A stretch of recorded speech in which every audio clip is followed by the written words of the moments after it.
यहाँ की सारी सीख आध्यात्मिक है। इंजीनियरिंग की पढ़ाई होती है, वकालत की होती है, विधि कानून,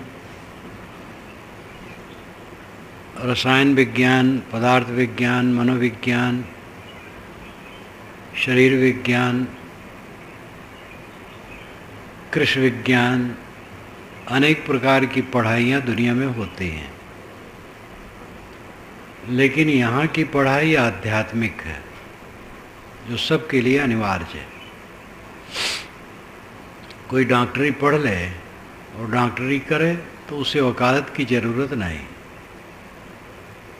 कोई खेती करता है तो व्यापार की ज़रूरत नहीं। व्यापार करता है तो खेती करने की ज़रूरत नहीं है।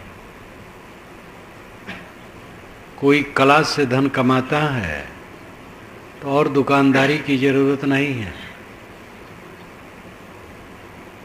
जो पेट धंधा है और दुनिया का काम है, एक कर ले बस हो जाता है। लेकिन दुकानदार को भी, कलाकार को भी, राजनेता को भी, कृषक को भी, वैज्ञानिक को भी,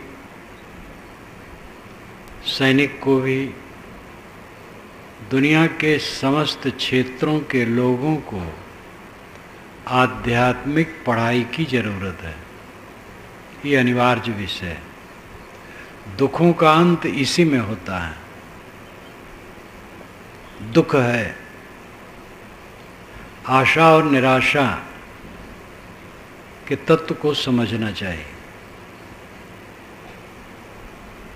आदमी को निराश होना चाहिए, आशावान होना चाहिए। दोनों का अपना अर्थ है। जो निराश हो जाता है वो टूट जाता है और दुखी हो जाता है और जीवन से महरूम हो जाता है, बेकार हो जाता है।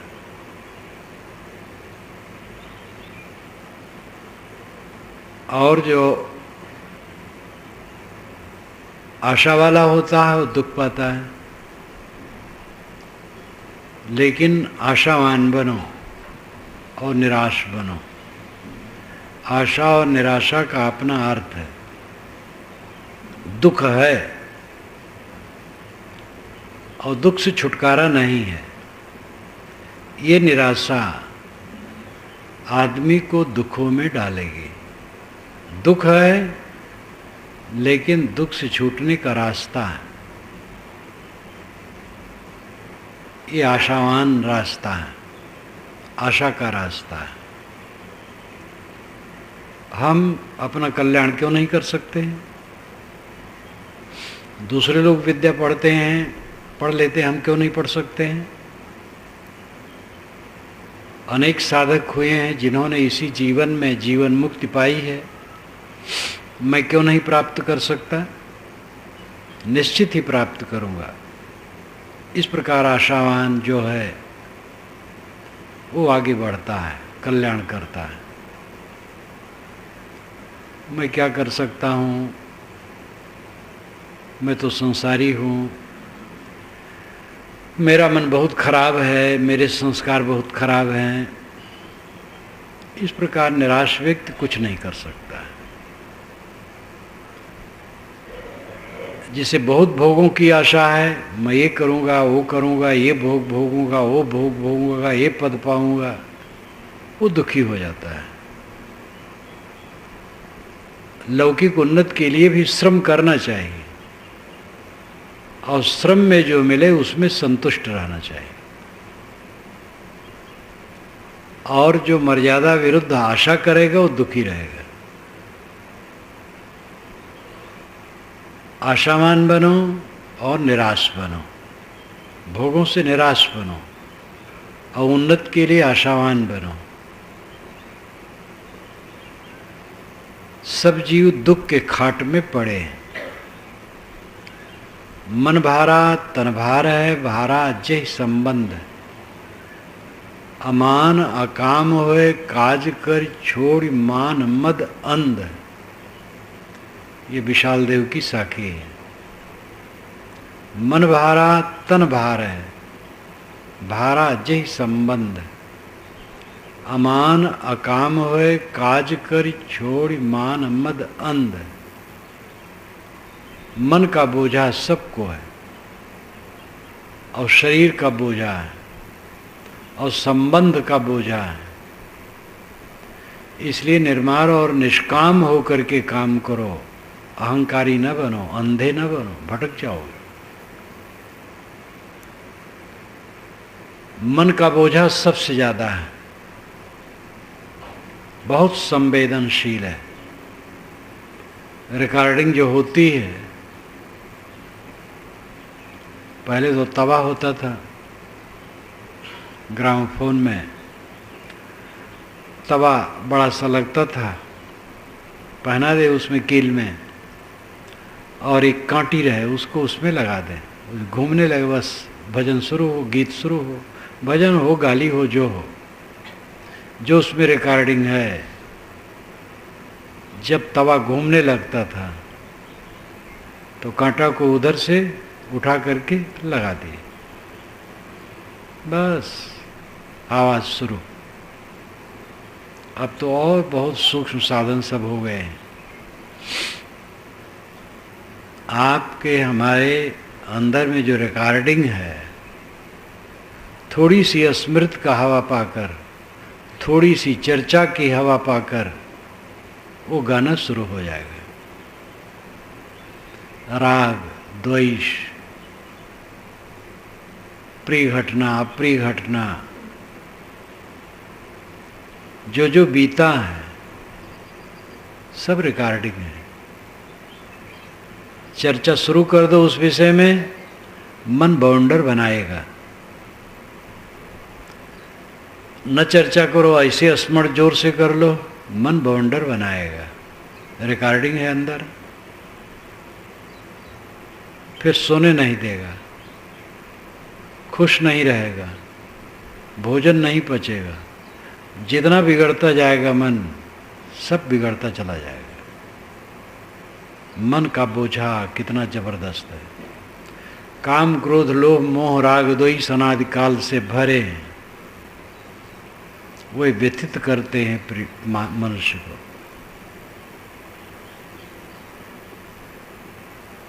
अनेक संस्कार, अनेक अध्यास अपनी ही कमाई का फल है।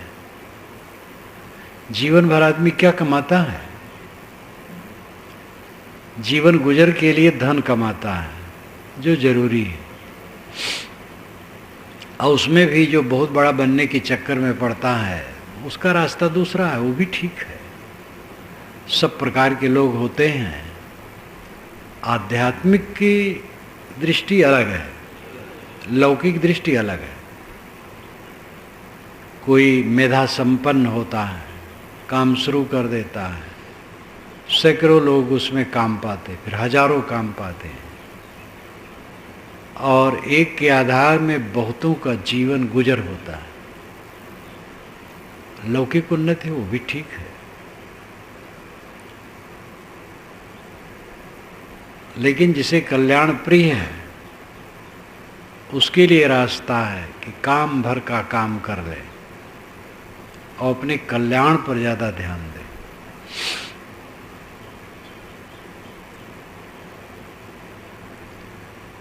शरीर का गुजर करने के बाद, शरीर के गुजर का धंधा और गुजर ये तो जरूरी है, लेकिन बाकी और सब कमाई क्या करते हैं? राग, द्वेष, मोह, क्रोध, लोभ, काम वासना, क्रोध वासना, द्वेष वासना, अनेक वासनाएं आदमी निरंतर बनाता है। विवाद, झगड़ा, कलह,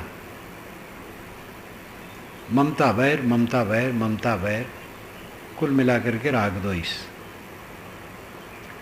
सारे बंधन राग और द्वेष में आ जाते हैं। जीवन भर आदमी यही कमाता है।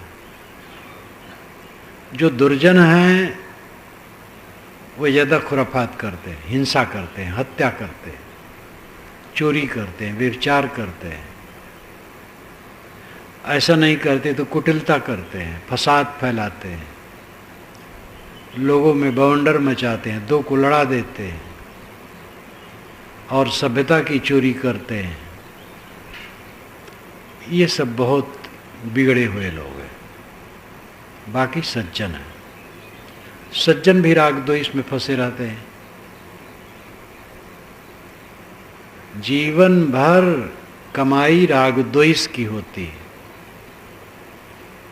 और सबकी रिकॉर्डिंग मन में रहती है और थोड़ी सी स्मृति और चर्चा की हवा पाए ऊपर आकर के छा जाती है, अब आदमी को व्यथित करती है।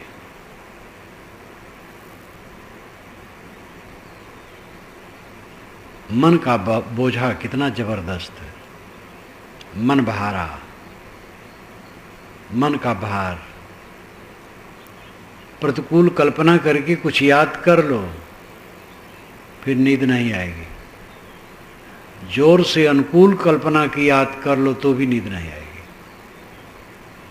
एक सज्जन को जब उनके प्रिय मित्र का पत्र मिला बहुत दिन के बाद, रात भर सो नहीं पाए, बस उसी के पुलकाव में याद करते करते, स्मरण करते करते फिर चाहे सो जाऊं, लेकिन इतना पुलकाव कि शाम को लेटे पौ फटने लगा। उनको अपने पर आश्चर्य हुआ। प्रिय मित्र का पत्र पा करके रात भर नींद नहीं आई। ये अनुकूलता का रोग है। प्रतिकूलता का रोग तो है ही है। अनुकूलता बड़ी प्यारी लगती है। अनुकूलता का सर्वथा त्याग असंभव है। अनुकूलता सबको प्रिय है। विवेकवान को भी अनुकूलता प्रिय है, प्रतिकूलता प्रिय नहीं। लेकिन अनुकूलता में वो मोह नहीं करते, केवल बर्ताव करते हैं। प्रतिकूलों में ज़्यादा बर्ताव नहीं किया जा सकता है। प्रतिकूलता जहाँ मिली थोड़ा निपट करके अलग हो गए। प्रतिकूलता मिलेगी तो विवेकवान विवाद नहीं करेंगे, हल्ला नहीं करेंगे, झगड़ा नहीं करेंगे, समता से निपटा के वहाँ से निकल जाएंगे। अब अनुकूलता में पूरा जीवन बिताया जा सकता है। इसलिए अनुकूलता निंदनीय नहीं है, लेकिन उसमें चिपक जाना निंदनीय है।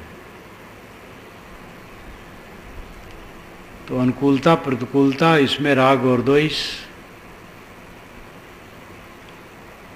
आदमी पाप करता है, पुण्य करता है, सुख पाता है, दुख पाता है, राग करता है, द्वेष करता है।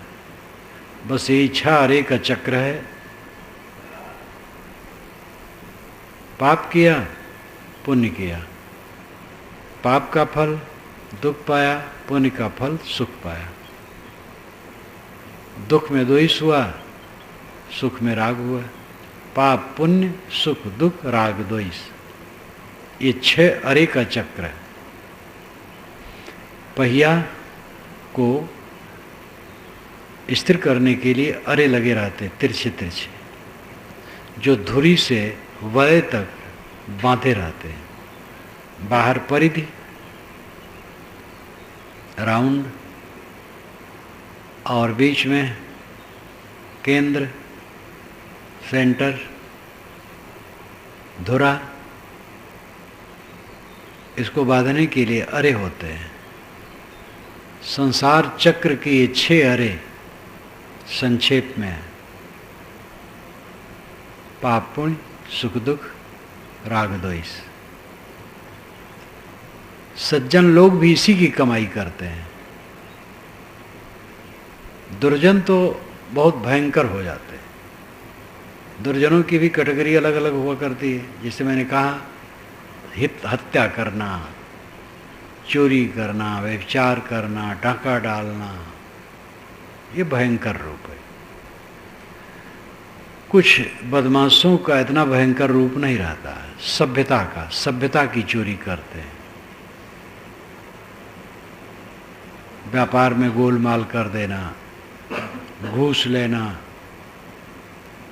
और भी चालाकी से सभ्यता की चोरी करते हैं, सभ्यता की हिंसा करते हैं। लोगों में लड़ा देते हैं, विवाद फैला देते हैं। ये भी बड़े भयंकर हैं।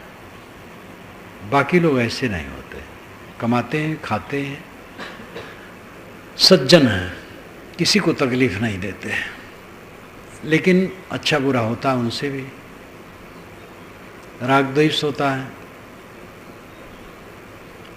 सूक्ष्म कला कल्पनाएं होती हैं, काम भोग में तो आदमी उलझता ही है, प्रतिकूलता में क्रोध आता है।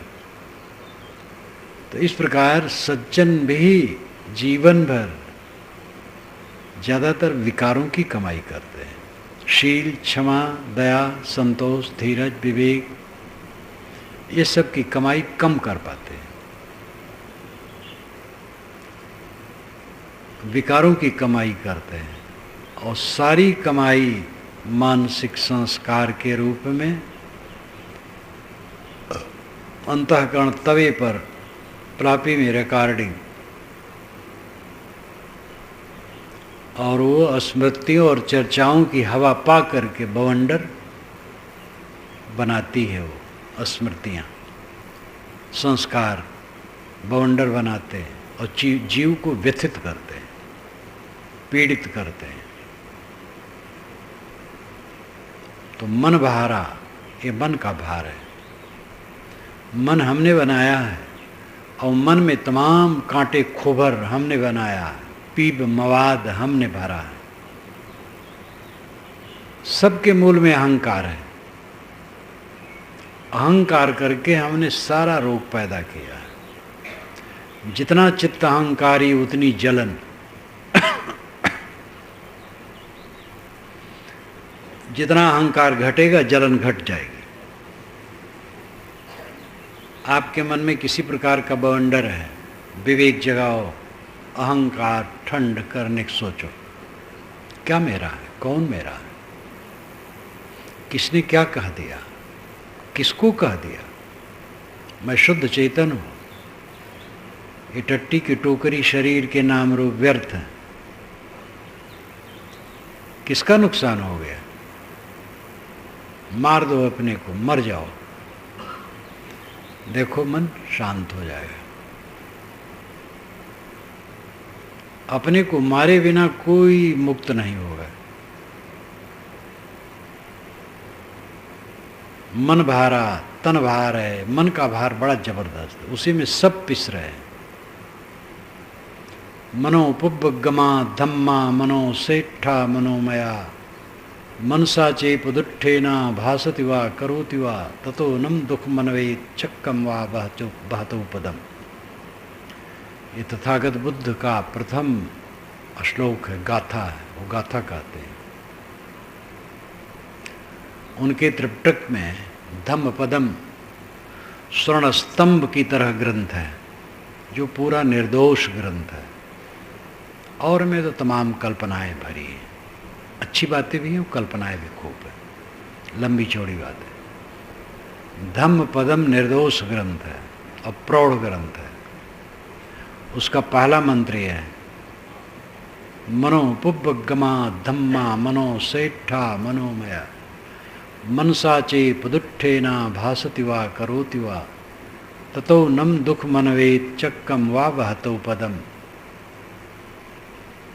मनोपुब्बगमा धम्मा, सभी धर्मों कर्मों में मन पूर्वगामी है, आगे आगे चलता है। मनोसेठा, मन श्रेष्ठ है।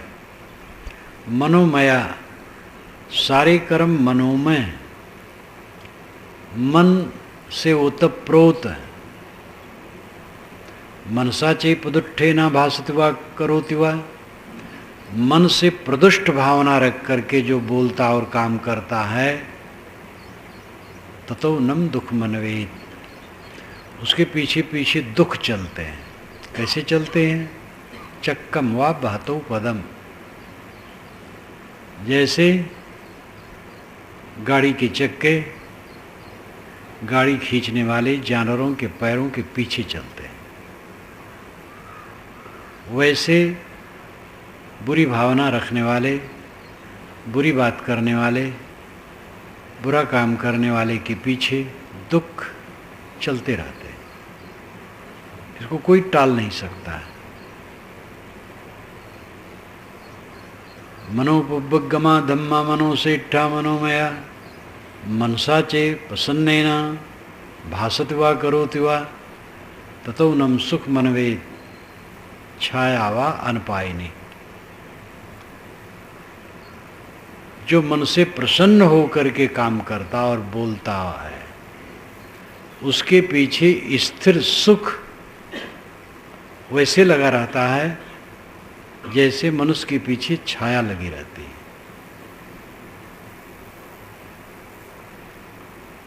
मन अत्यंत प्रबल है जीवन में, प्रबल है इसीलिए उसके द्वारा कल्याण आप कर सकते हैं। प्रबल न होता तो न कर पाते।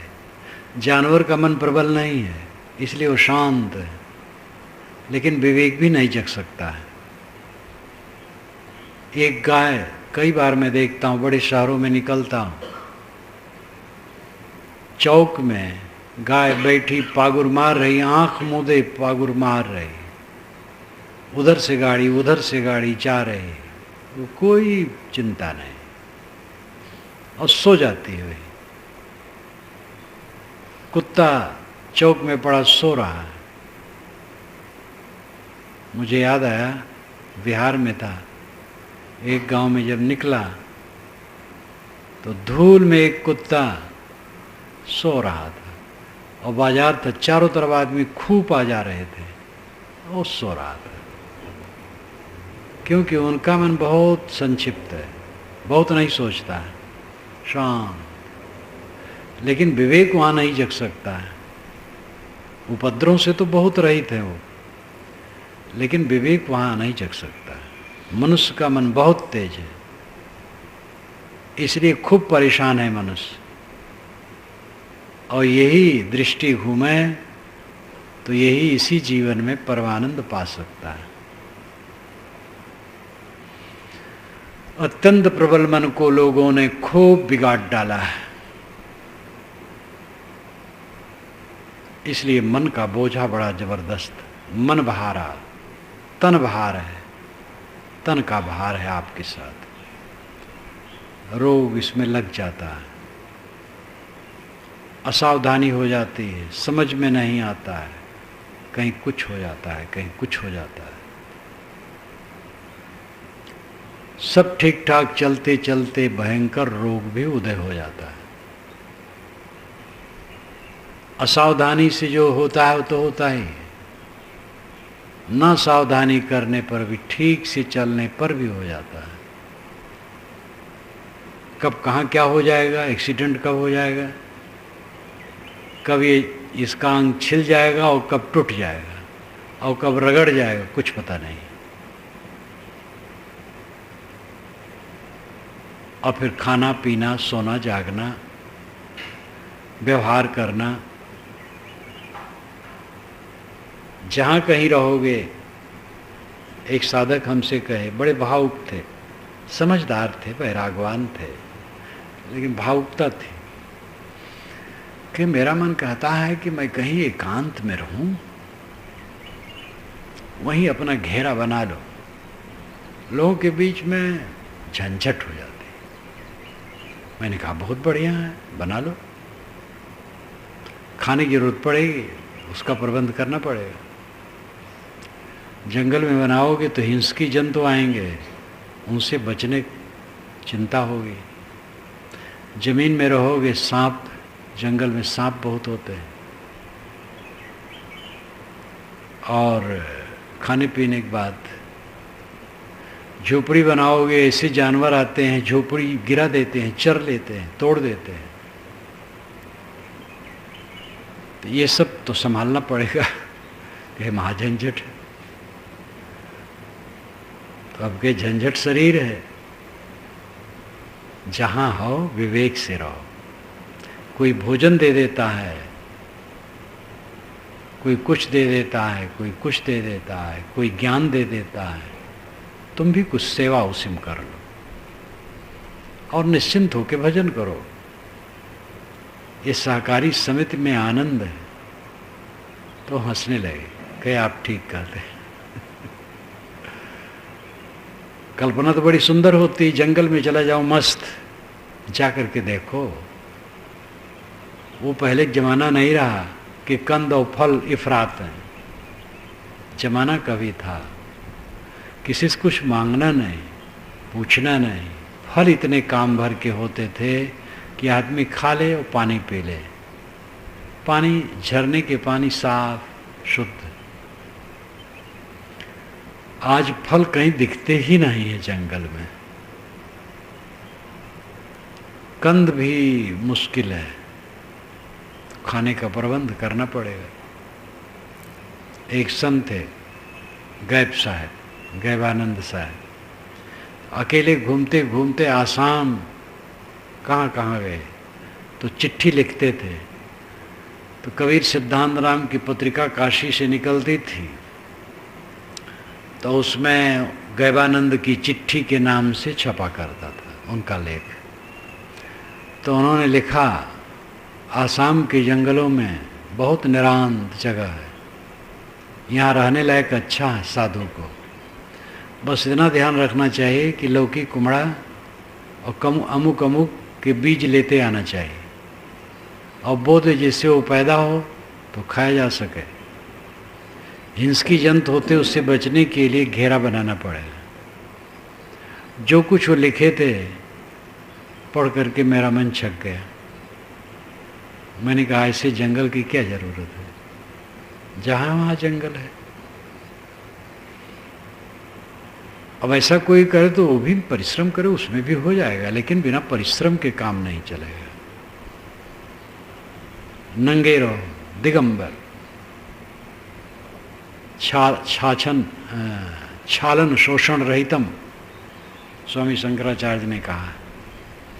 धोने सुखाने से रहित, दिगंबर, खुला शरीर। ठंडी लग रही है, कांप रहे हैं, सारी एनर्जी ठंडी को सहने में लगा रहे हैं। आत्मचिंतन कहाँ से होगा? और उसे रोग हो जाए तो और परेशान। इसलिए विवेक से काम करना होगा।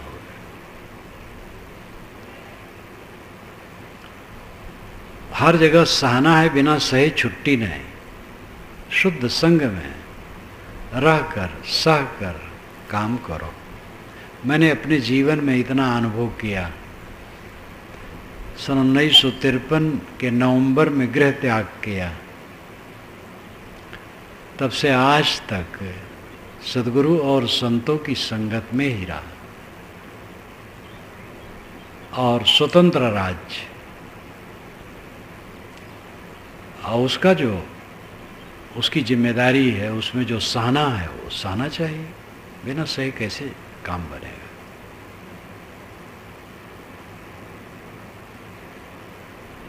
उस पर याद आती है, जब एक सज्जन ने मुझसे कहा था, दार्जिलिंग के थे, अच्छे लेखक, योग्य, कहे महाराज मेरी पत्नी ने मुझे चप्पल से मारा। तो दोनों प्राणियों मिले जब, तो उनकी पत्नी से मैंने कहा, इनसे तुम्हारा कैसे निपटता है? कहे महाराज कैसे बताऊं, इनको छोड़ दूं, दूसरे की संगत करो तो वहां भी झंझट होगी, तो इन्हीं की झंझट ढो रही हूं। वे उनसे संतुष्ट नहीं, वे उनसे संतुष्ट नहीं। ये संसार है, गुण दोषमय संसार। स्वभावों की भिन्नता कौन मिटा सकता है? तो तन भार है, भारा जय संबंध, सारे संबंध बोझा। लेकिन उस बोझा को झेले बिना कोई देहधारी निपट नहीं सकता है। मन का भार, तन का भार, संबंध का भार।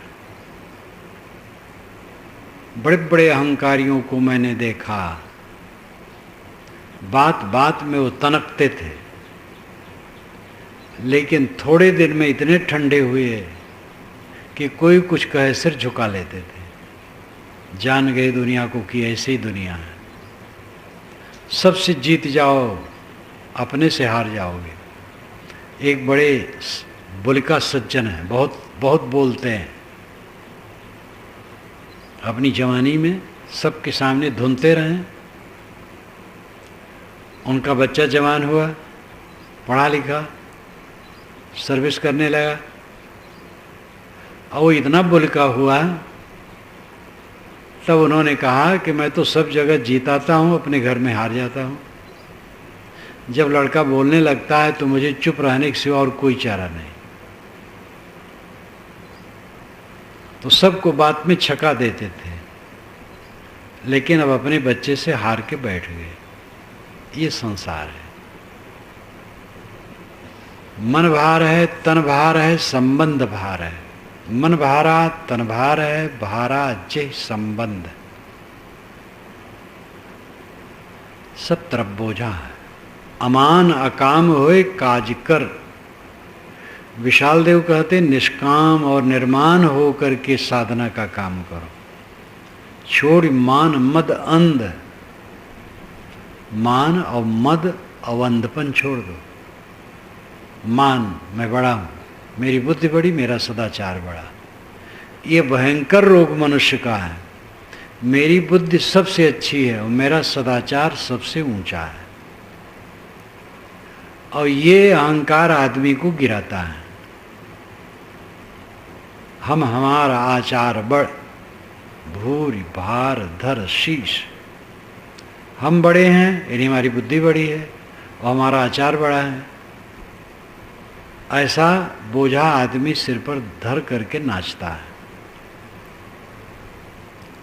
तो मन भारा तन भार है, भारा जय संबंध। अमान अकाम होए काज कर। छोड़ मान मद अंध। निर्वाण निष्काम हो करके काम करो, झुक के काम करो, हर जगह झुक के काम करो।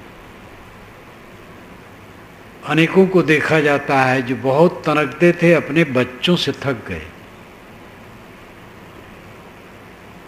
अपने अनुगामियों से थक गए, अपने साथियों से थक गए।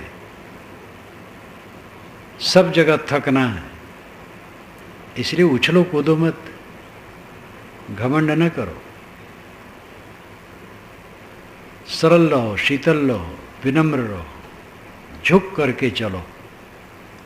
आंधी चलती है तो बड़े बड़े वृक्षों को उखाड़ करके फेंक देती है, लेकिन घास का कुछ नहीं कर पाती। घास जमीन में चिपकी है। आंधी से आंधी भी घास को उखाड़ नहीं सकती, बड़े बड़े पेड़ों को उखाड़ फेंकती है। अहंकारी उखड़ता है, विनयी उखड़ता नहीं। जो पहले सिर झुका लिया, कोई क्या मारेगा। कोनो हासो किमानंदो नित्यम पज्जरते सति। अंधकारेणोनद्धा पदीपम न गवेशत। क्यों हंसो, क्यों हंस रहे हो। किमानंदो, संस्कृत और पाली में नु प्रश्नवाचक संकेत है। नु आता है तो नु केवल संकेत के लिए है, वहां प्रश्न है। कौन हंसो, क्यों हंस रहे हो। किमानंदो, किसमें आनंदित हो रहे हो, क्यों आनंदित हो रहे हो। नित्यम पज्जलिते सति। निरंतर काल की आग धधक रही। अंधकारेणोनद्धा, अंधकार से तुम घिरे हो। पदीपम न गवेशत, प्रकाश नहीं खोजते हो। यह जग जरते देखिया अपनी अपनी आग। अपनी अपनी आग में सारा संसार जल रहा है। वो कौन सी आग है।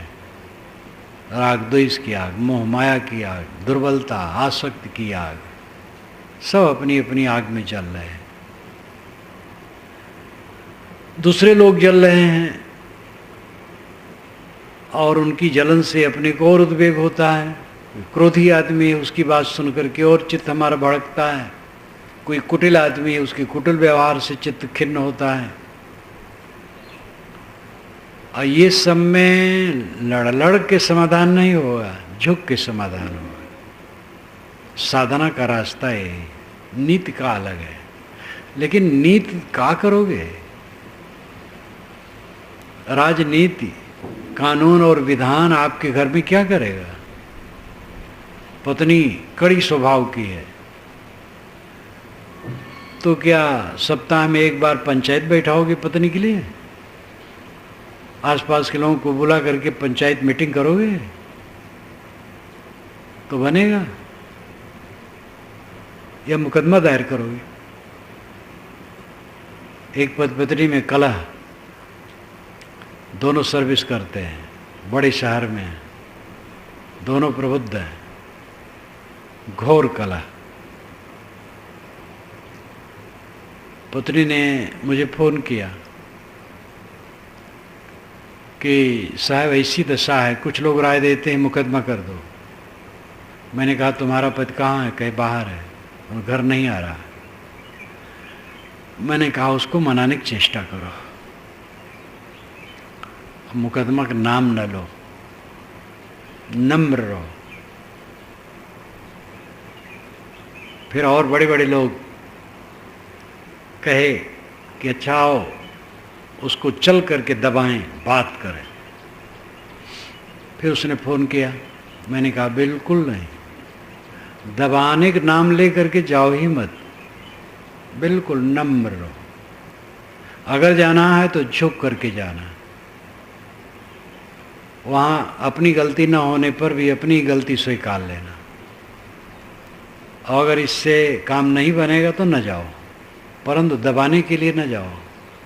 जहाँ दबाने के लिए गए और भड़केगा मामला।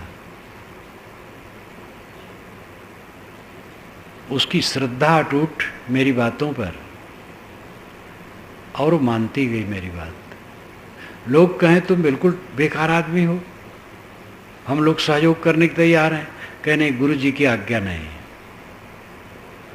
तो ये मेरी बातों पर उसको विश्वास जो हुआ। कुछ दिन के बाद फोन आया अभी, साहब बहुत शांति है। मैंने कहा तुम्हारे पति कहाँ हैं? कहे सामने बैठे हैं। फ़ोन दो, दिया। मैंने कहा बेटा क्या कर रहे हो? अब साहब ऐसा कभी नहीं करूँगा। मैंने कहा दोनों प्रेम से रहो। तो देवी ने कहा कि साहब आपकी बात बहुत काम ले, मैं उलझ जाती और अब मिठास लग रही है आपकी बातों में। तो राय देने वाले तो हैं, लड़ जाओ पति पत्नी में मुकदमा करके, तब घर में शांति होगी। न मुकदमा करके होगी, न पंचायत करके होगी, सहने से होगी। लड़का से मुकदमा करोगे, गुरु शिष्य में मुकदमा चलेगा, तब समाधान होगा। हर जगह सहना है। सब जग जरते देखिया अपनी अपनी आग। सब अपनी अपनी आग बनाए हैं और सब जल रहे हैं। अपनी आग को बुझाओ। ऐसा कोई ना मिला जासो रही लाग, कोई ऐसा नहीं मिलता जिससे लग करके शीतलता हो। तो कुछ निराशावादी लोग कहते हैं, देखो कबीर साहब कहते हैं कोई नहीं है जिसकी क्षण से शांति मिले। भौतिकवादी लोग, ऐसे लोग एकांगी बात करते हैं। एक पद का अर्थ लेकर के चलने से काम बनता है। उन लोगों के लिए साहब ने कहा है कि जो उलझे हैं उनमें कोई नहीं मिलता। अन्यत्र उन्होंने कहा जहां धीर गंभीर अति निश्चलता उठ मिलो कबीरा। जाको सदगुरु ना मिला व्याकुल दो दिस धाय। आंख न सूझे बावरा घर जरे घूर बुताए। तो एक बात लेकर के किस दृष्टि से कहा गया, जब तक सर्वांग दृष्टि न होगी तब तक शब्दों का अर्थ भी उसकी संगत नहीं बैठेगी। तो सब जल रहे हैं अपनी अपनी आग में।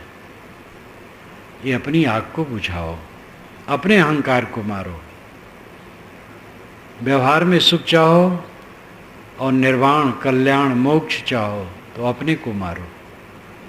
दूसरे पर कोई अधिकार नहीं। संबंध है, बात है तो कह दो, एक बार दो बार, फिर हो जाना है, जैसा हो करेगा भरेगा। अपने को देखो, किससे किसका संबंध है। पति पत्नी जिसे कहते हैं अभिन्न संबंध, देह रहते रहते दोनों अलग अलग हैं और मर जाने के बाद पता नहीं कहाँ कहाँ रहेंगे। किसका संबंध है? जिसका संबंध अत्यंत निकट लगता है, 4 दिन के बाद वो एकदम शून्य हो जाता है। इसलिए भ्रम है, जितना संबंध है सब भ्रम है। जगत है ही नहीं तो मोह किसमें करते हो? जगत है ही नहीं। ऐसा भी विचार है कि जगत तीनों काल में नहीं है। क्या चांद सूरज, ये पृथ्वी, ये सूरत नगर तीनों काल में नहीं है? ये तो है। मैं काशी में था, प्रकाशन चल रहा था, ठंड महीना था, शाम का टाइम था। तीसरे तल्ले पर छत पर एक चौकी पर बैठा था। एक डिप्टी कलेक्टर रिटायर्ड, वेदांत सम्मेलन में वो भी बैठा करते थे। एक वेदांत सम्मेलन के नाम से होता था एक पार्क में, मैदागिन के पार्क में। तो एक बूढ़े गृहस्थ बढ़िया वेदांत कहते थे हिंदी में, और 10-5 लोग बैठते थे, ज़्यादातर रिटायर्ड बूढ़े। मैं घूमता था, कभी कभी मैं भी बैठ जाता था। तो उसमें एक डिप्टी कलेक्टर रिटायर्ड थे। वह मेरा पता लगाते लगाते वहाँ गए, पहुँचे ऊपर, नमस्कार करके छूटते ही गए, महाराज आपने कोई किताब लिखी है जिसमें लिखा है कि जगत सत है? तो मैंने कहा आपको कैसे लगता है कि महाराज जगत तो तीनों काल में नहीं है? मैंने कहा आइए आइए बैठिए, बैठा लिया।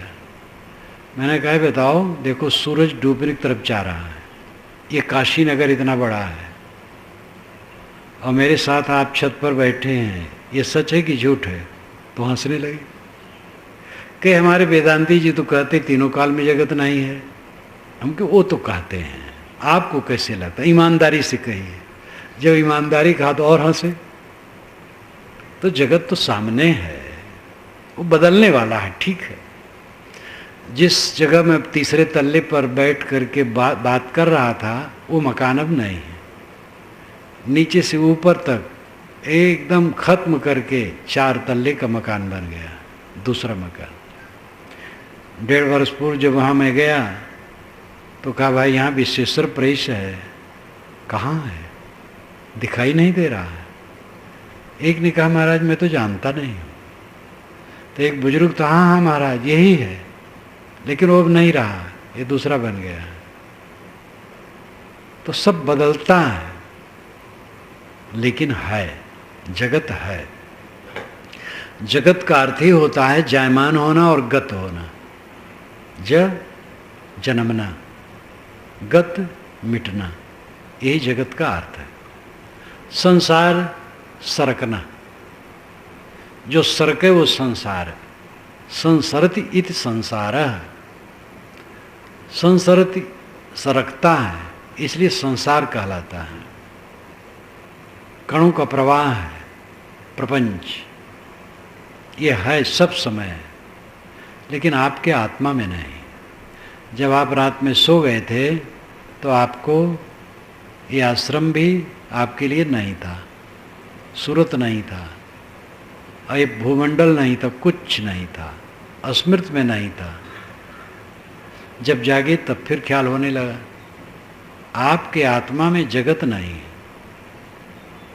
जगत है ही नहीं, उसमें तुम मोह कर रहे हो। मतलब आपके आत्मा में जगत नहीं है, फिर मोह क्यों कर रहे हो?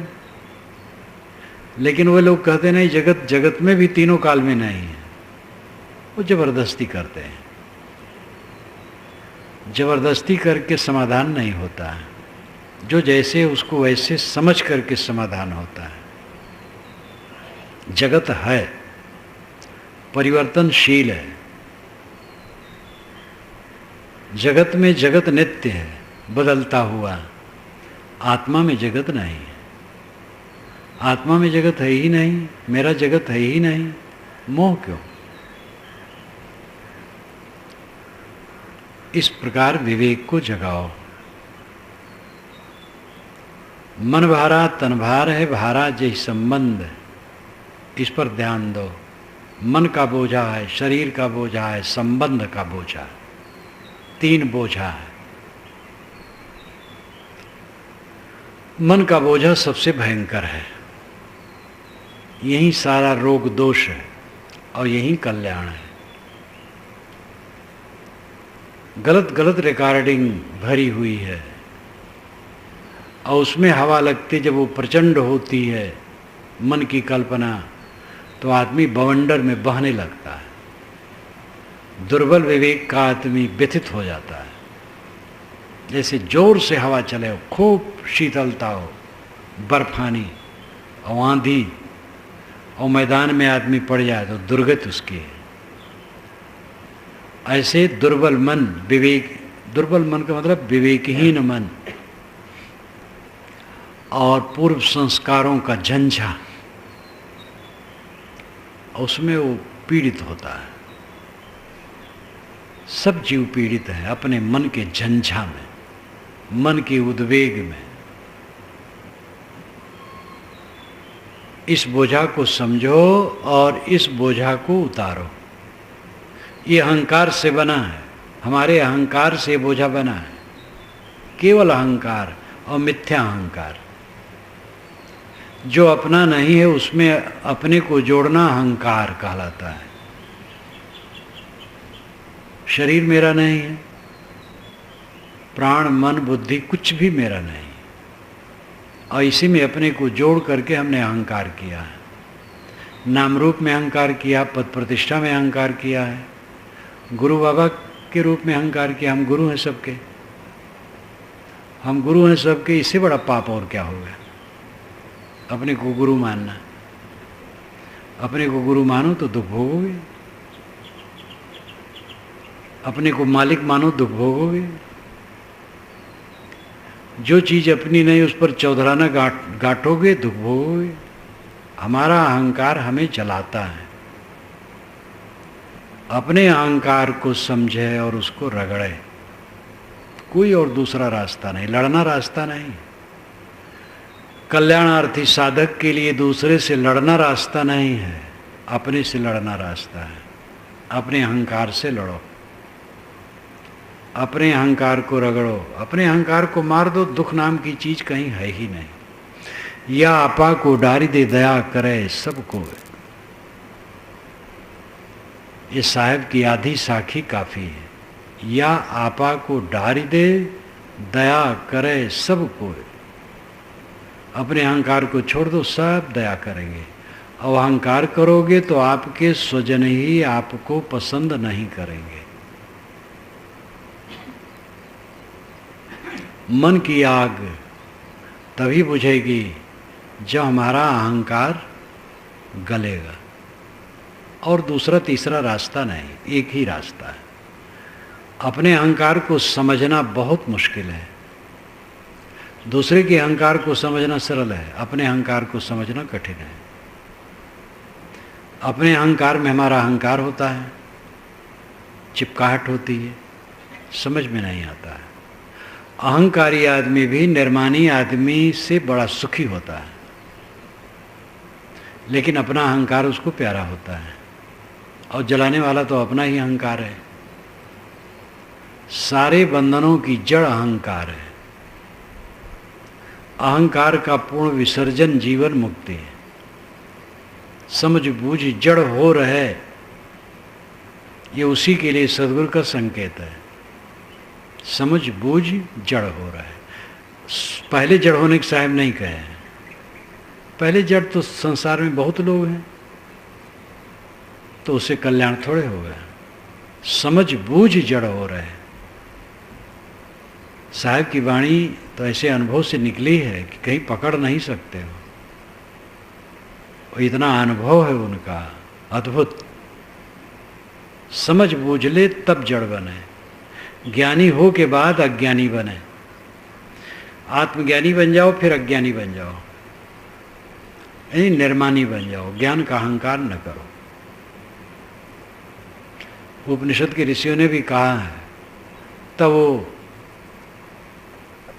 पांडित्य छोड़ करके मौन हो जाता है, विवाद छोड़ देता है। विजानन विद्वान भौते नातिवादी, विजानन अच्छी तरह से ज्ञाता, विद्वान ज्ञानी पुरुष, भौते नातिवादी, वो अतिवादी नहीं होता है, बड़बड़ की बात नहीं करता है, विनम्र हो जाता है। हों जानो जब नेक तबे सर्वज्ञ भयो हो, जैसे गज उन्मत्त अंधता छाए गयो हो। जब सत्संगत पाए कछुक हम समझन लागे, तबही भये अति मूढ़ गर्भ गुण के सब भागे। जर चढ़त चढ़त अति ताप ज्यों उतरत शीतल होत तन, त्यों ही मन को मद उदरि गो लियो शील संतोष मन। ये भरतेर जी का भाव है, भरतेर ने संस्कृत में कहा है, लेकिन ये पद्य में रचना है हिंदी में। तो जब मैं थोड़ा जाना तो मैं समझा मैं सर्वज्ञ हो गया, और जैसे हाथी उन्मत्त हो जाए वैसे मैं अहंकार में उन्मत्त हो गया। जब सत्संगत पा करके कुछ समझने लगा तो गुण का गर्भ दूर हुआ। जैसे ज्वर चढ़ता है तो ताप बढ़ता जाता है और उतरता है तो शीतल हो जाता है, ऐसे अहंकार में ज्वर का ताप बढ़ा,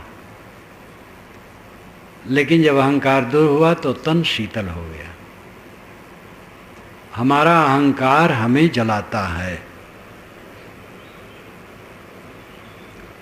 अपने अहंकार को साधक देखे और उसको रगड़े, देखो कौन दुख होगा। और सारा अहंकार धोखा, एक भ्रम, पूरा जीवन एक भ्रम, भ्रम में आदमी जीता है, केवल भ्रम भ्रम भ्रम। इस भ्रम को विवेक से काटा जा सकता है। जो निरंतर चिंतन मनन रखेगा, उस पर अध्ययन करेगा, सोचेगा, समझेगा और ऐसे गंभीर साधकों से परामर्श लेगा, वह था पाएगा। नहीं तो ये मन सबको डुबा रहा है, अपना बनाया मन, अपना जाल, मकड़ा अपना स्वयं जाल बना के उसी में उलझ के मर जाता है। रेशम का कीड़ा अपने शरीर से रेशम निकालता है और कोशा बन जाता है और उसी में सो जाता है और मारा जाता है। हर जीव अपने बनाए अहंकार की कुंडली में उलझ करके मरते हैं। मिथ्या अहंकार, इसको गलाना ही साधक की साधना है। तो सदगुरु विशाल साहब कहते हैं, मन भारा तन भार है। ध्यान दो, मन का बोझा है, तन का बोझा है और भारा जय संबंध, संबंध का बोझा है। जीवन अभी जब तक है, पता नहीं कैसा कैसा अवसर आए, इसलिए अमान अकाम होए काम कर, निष्काम बनो, अभिमान छोड़ करके काम करो। छोड़ मान मद अंध, अंधे मत बनो, घमंड न करो, उछलो कूदो मत, शांत रहो, विनम्रता से चलो और अपना कल्याण करो।